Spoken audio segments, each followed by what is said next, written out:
Hello दोस्तों, नमस्कार। मेरे चैनल पे आपका बहुत बहुत स्वागत है। नवरात्रि व्रत कथा।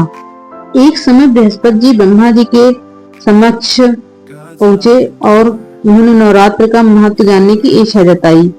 इन्होंने कहा कि इस व्रत का क्या फल है, इसे किस प्रकार किया जाता है, सबसे पहले इस व्रत को किसने किया, ये सब विस्तार से कहिए।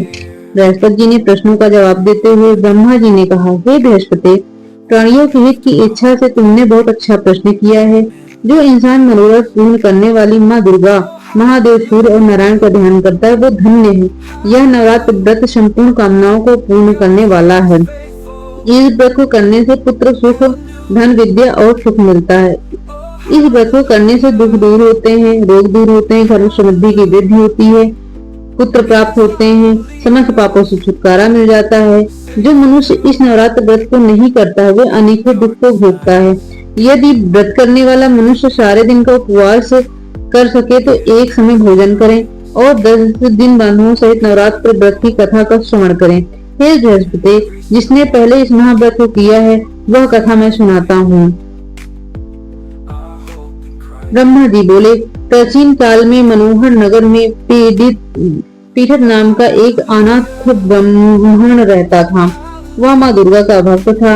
उसे संपूर्ण सद्गुणों से युक्त सुमिति नाम की एक अत्यंत सुंदर कन्या उत्पन्न हुई।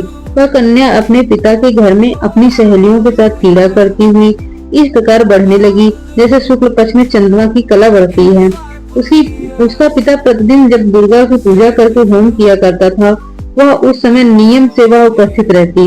एक दिन सुमति भगवती के पूजन में उपस्थित नहीं हुई। उसके पिता को पुत्री की ऐसी असावधानी देखकर क्रोध आया और वह पुत्री से कहने लगा, अरे दुष्ट पुत्री, आज तूने भगवती का पूजन नहीं किया, इस कारण मैं किसी कुष्ठ रोगी या दरिद्र मनुष्य के साथ तेरा विवाह करूंगा। पिता की बात सुनकर सुमति को बहुत दुख हुआ और पिता से कहने लगी कि हे पिता, मैं आपकी कन्या हूँ तथा सब तरह आपके ही अधीन हूँ। जैसे आपकी इच्छा हो वैसा करो। चाहे राजा से कथा है, पुत्री से, चाहे दारी से, चाहे रंग से, जिससे आप करना चाहो मेरा विवाह कर सकते हो और वही होगा जो मेरे भाग्य में लिखा होगा, क्योंकि कर्म करना मनुष्य के अधीन है और फल देना ईश्वर के अधीन है। कन्या को निर्भयता से कहे हुए वचन सुन उस ब्राह्मण ने क्रोधित हो अपनी कन्या का विवाह एक कुष्ठी के साथ कर दिया और अत्यंत क्रोधित हो पुत्री से कहने लगा, हे पुत्री, अपने कर्म का फल भोगो। देखी भाग्य के भरोसे रहकर क्या करती हो। पिता के ऐसे कटु वचनों से सुन सुमति मन में विचार करने लगी, ओहो, मेरी बड़ा दुर्भाग्य है जिससे मुझे ऐसा पति मिला। इस तरह अपने दुख का विचार करते हुए कन्या अपने पति के साथ वन में चली गई और डरावने कुशायुक्त उस निर्जल वन में उन्होंने वह रात बड़े कष्ट से व्यतीत की।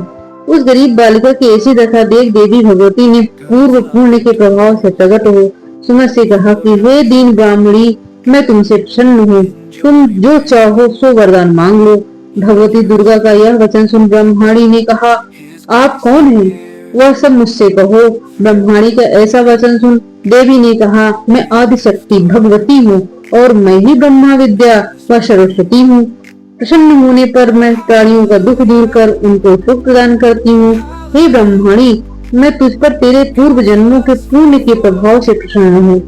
तुम्हारे पूर्व जन्म का वृत्तांत सुनाती हूँ, सुनो। तू पूर्व जन्म में निषाद की स्त्री थी, अति पतिव्रता थी। एक दिन तेरे पति निषाद ने चोरी की। चोरी करने के कारण तुम दोनों को सिपाहियों ने पकड़ लिया और जेल खाने में कैद कर दिया। उन लोगों ने तुझको और तेरे पति को भोजन भी नहीं दिया। इस प्रकार नवरात्रि के दिनों में तुमने तो न कुछ खाया न जल ही पिया। इस प्रकार 9 दिन तक नवरात्र का व्रत हो गया। हे ब्रह्माणी, उन दिनों में जो व्रत हुआ, इस व्रत के प्रभाव से प्रसन्न होकर मैं तुझे मनोवांछित वर देती हूँ। तुम्हारी जो इच्छा हो सो मांगो। इस प्रकार दुर्गा के वचन सुन ब्रह्माणी बोली, अगर मुझ पर प्रसन्न है तो हे दुर्गे, मैं आपको प्रणाम करती हूँ।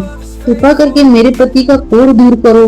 देवी ने कहा, उन दिनों तुमने जो व्रत किया था उस व्रत का एक दिन का पुण्य पति का कोढ़ दूर करने के लिए अर्पित करो। उस पुण्य के प्रभाव से तेरा पति ठीक हो जाएगा।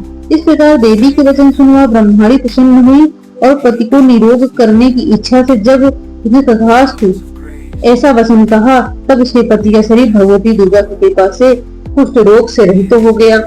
वह ब्रह्माणी पति को देखी देवी को स्तुत करने लगी, हे दुर्गे, आप दुर्गत को दूर करने वाली, तीनों लोगों को संताप हरने वाली, समस्त दुखों को दूर करने वाली, रोगी मनुष्य को निरोग करने वाली, प्रसन्न हो मनवांछित वर देने वाली और दुष्टों का नाश करने वाली जगत की माता हो। हे अम्बे, मुझ निरपराध अबला को मेरे पिता ने कुष्ठी मनुष्य के साथ विवाह कर घर से निकाल दिया।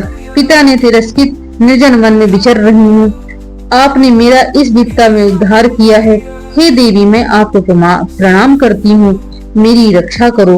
उस ब्रह्माणी की ऐसी स्तुति सुन देवी माँ बहुत प्रसन्न हुई।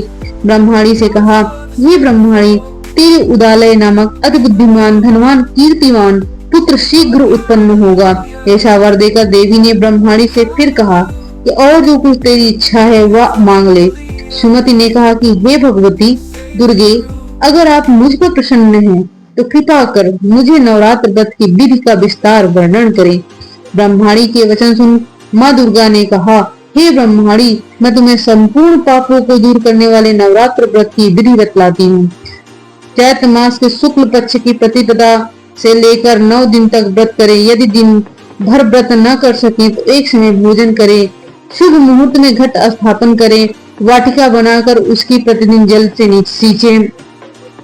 महाकाली, महालक्ष्मी और महासरस्वती की मूर्तियां स्थापित कर उनकी विधि विधान सहित पूजा करें। बिजौरा के फल से अर्घ देने के रूप की प्राप्ति होगी। जायफल से अर्घ देने से कीर्ति, दाख से कार्य सिद्धि होती है, आंवले से सुख की प्राप्ति और केले से अर्घ देने से भूषण की प्राप्ति होती है। इस प्रकार पुष्पों व फलों से अर्घ देकर व्रत समाप्त होने पर 9वें दिन विधि विधान हवन करें। खांड, घी, गेहूं, शहद, जौ, तिल, बिल, बेलपत्र, नारियल, दाख और कदम्ब जैसी विभिन्न सामग्रियों से हवन करें। आंवले से कीर्ति की और केले से पुत्र की, कमल से राज सम्मान की, दाखों से संपदा की प्राप्ति होती है। खंड, घी, नारियल, शहद, जौ और तिल तथा फलों से होम करने से मनवांछित वस्तु की प्राप्ति होती है। व्रत करने वाला मनुष्य ईद विधि विधान से होम कर आचार्य को अत्यंत नम्रता के साथ प्रणाम करे और यज्ञ की सिद्धि के लिए उसे दक्षिणा दे। इस प्रकार बताई हुई विधि के अनुसार जो व्यक्ति व्रत करता है उसके समस्त दुख दूर होते हैं, उसके मनोरथ सिद्ध होते हैं, इसमें तनिक भी संदेह नहीं है। इन 9 दिनों में जो कुछ दान आदि दिया जाता है उसका करोड़ों गुना फल मिलता है। इस नवरात्र व्रत करने से अश्वमेध यज्ञ का फल मिलता है। ब्रह्माणी इस संपूर्ण कामनाओं को पूर्ण करने वाले उत्तम व्रत की तीर्थ, मंदिर अथवा घर में विधि के अनुसार करें। ब्रह्मा जी बोले, बृहस्पति जी, इस प्रकार ब्रह्माणी को नवरात्रि व्रत विधि बताकर देवी अंदर ध्यान हो गई। अतः जो मनुष्य या स्त्री इस व्रत का भक्ति पूर्वक पालन करता है वह इस लोक में सुख प्राप्त कर अंत में मोक्ष की प्राप्ति करता है। ब्रह्मा जी बृहस्पति जी से कहते हैं, ये या इस दुर्लभ व्रत का महत्व में है जो मैं तुम्हें बताया है। ऐसा सुन बृहस्पति आनंद से प्रफुल्लित हो गए और कहने लगे कि हे ब्रह्मवान, आपने मुझ पर अति कृपा की है जो मुझे इस व्रत का महत्व बताया है। ब्रह्मा जी बोले कि हे बृहस्पति, हे देवी भगवती, संपूर्ण लोगों को पालन करने वाली इस महादेवी के प्रभाव को कौन जान सकता है। बोलो भगवती मैया की जय।